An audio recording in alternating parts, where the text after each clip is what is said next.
আসসালামু আলাইকুম বন্ধুরা, সবাই কেমন আছেন? আপনাদের দোয়া আলহামদুলিল্লাহ আমিও ভালো আছি। আজকে ভিডিওর থাম্বনেল দেখে অবশ্যই বুঝতে পারছেন যে আমি কী বিষয়ে কথা বলতে চাচ্ছি। আজকে কথা বলতে চাচ্ছি হাঁসের খাবার তৈরির বিষয়টা, একদম প্রাকৃতিক উপায়, যেটাতে তেমন একটা কোনো খরচ নেই। দেখতেই পাচ্ছেন আমি একটু আগে খেতে থেকে হেঁচি শাক তুলে নিয়ে আসছি। আমি প্রথমে আনতাম ছোট ছোট করে, যেগুলো মাথাগুলো যে মানুষ যেভাবে রান্না করে খায়। পরে আমারই এক নিকটাত্মীয়র কাছ থেকে জানতে পারছি যে ওরা নাকি এভাবে আনলেও ওরা খায়। পরে ওনার কথা অনুযায়ী এভাবে নিয়ে আসছি। আসার পরে দেখতে পাচ্ছেন ভালো করে ধুইতে হবে, কারণ গোড়াতে অনেক মাটি থাকে, আর মাটি থাকলে তো অবশ্যই এদের খাবার রুচিতে আসবে না, আর রান্নাটা নষ্ট হয়ে যাবে। দেখতে পাচ্ছেন ধোয়া কমপ্লিট। এখন সুন্দর করে কুচু কুচু করে কাটতে হবে, তা না হলে তো সিদ্ধ হবে না, আর সিদ্ধ না হলে তো খাবে না। আর আরেকটা বিষয়, আমি যতটুকু জানতে পারছি সবাই বলছে যে হেঁচি শাক প্লাস কচু, যদি কচুর পাতা 4-5টা দেওয়া যায়, কচুর পাতা নাকি শারীরিক দিক থেকে অনেকটা উপকার, ওদের জন্য অনেক রোগ প্রতিরোধ ক্ষমতা বৃদ্ধি করে, প্রাকৃতিক উপায় আর কি। যাই হোক, নিয়ে আসলাম সব কিছু। দেখতে পাচ্ছেন এখন ছোটো ছোটো ছোটো ছোটো করে কাটতে হবে যেন সবগুলো সিদ্ধ হয়। আর আমার হাঁসের বাচ্চা তো আপনারা তো জানেনই, তেমন একটা বড় না, ছোট ছোট, কারণ তাহলে তো বেশি বড় রাখলে তো ওরা খাইতে পারবে না। এই জন্য যতটুকু ছোট করা যায়। আপনাদের দেখার সুবিধার্থে ভিডিওটা অনেক বড় হবে, এই জন্য একটু টেনে দিলাম। আপনারা দেখতে পাচ্ছেন এইভাবে করে কাটতে হবে। আরও যদি কেউ হাঁস পালন করে থাকেন অবশ্যই আমাকে উপায় জানাবেন, ইনশাআল্লাহ আমি সেভাবে চলার চেষ্টা করব।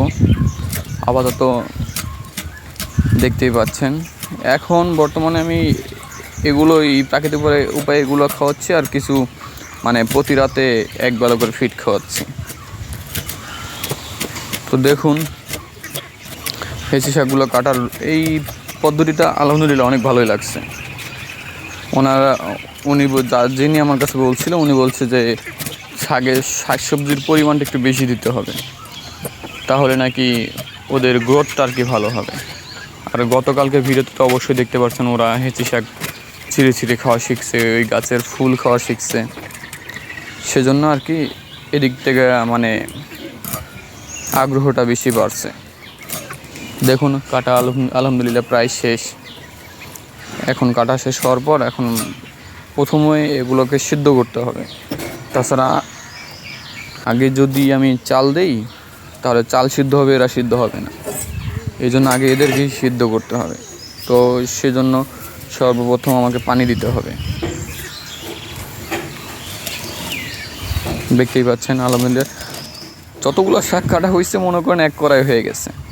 আর এই অবস্থা তো আমাকে দেওয়া যাবে না, এই জন্য পানি দিয়ে আগে সিদ্ধ করে নিতে হবে, যাতে এটা তো আবার যখন হিট হবে তখন 50% হয়ে যাবে, অর্ধেক যা আছে তার অর্ধেক হবে। এই জন্য পানি দিলাম। এখন চুলার উদ্দেশ্যে রওনা হচ্ছি, গ্যাসের চুলা রান্না করবো ইনশাআল্লাহ। দেখতেই পাচ্ছেন ঘরের ভিতর লাইট ছিল না, বিধায় তোরা অন্ধকার। যাই হোক, চুলাতে দিলাম, দেখতে পাচ্ছেন। এভাবে দেওয়ার পর 10 মিনিটের মতো আমার অপেক্ষা করতে হবে। 10 মিনিট হওয়ার পর যখন সিদ্ধ হওয়া অবস্থা হবে তখন আর কি চাল দিব।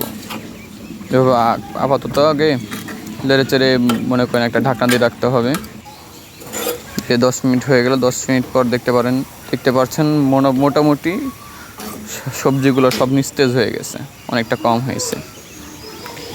এখন এদেরকে তবে একটা খাওয়ার বিষয়ে একটা কথা বলি, হাঁস হোক বা যেই হোক সব কিছুতে খাওয়ার কিন্তু একটা টেস্ট লাগে, এই জন্য অনত লবণটা দিতে হবে। যাই হোক, লবণটা দেওয়ার পর সুন্দর করে মিক্সড করতে হবে, যেন লবণটা কোনোখানে কম বা বেশি না হয়।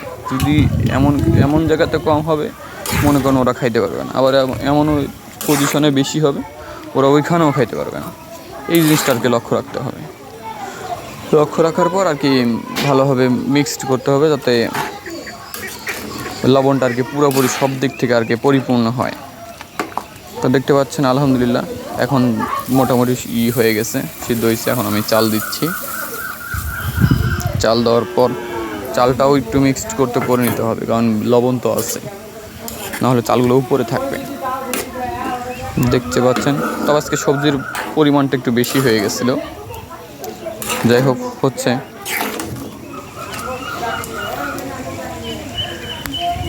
এখন আর কি চালটা, আর একটা বিষয় কি, চাল বেশি ফুটাইতে হবে না। মনে করেন চালটা আধা ফুটানো হলে হবে, বেশি ফুটানো হলে ওরা আবার হজম করে ফেলে তাড়াতাড়ি। এই যে দেখেন 10 মিনিট পর রান্না কমপ্লিট, রেডি। এখন এগুলো আর কি খাওয়ার উপযুক্ত। আমি বেশি একটা পানি শুকাইনি, পানি শুকানোর পর আর কি এগুলো আবার অনেক হার্ড হয়ে যায়, অনেক শক্ত হয়, সেই জন্য হালকা একটু ভিজাই থাকবে। এখন এরা আর কি রান্নার জন্য খাওয়ার জন্য আর কি উপযুক্ত। এখন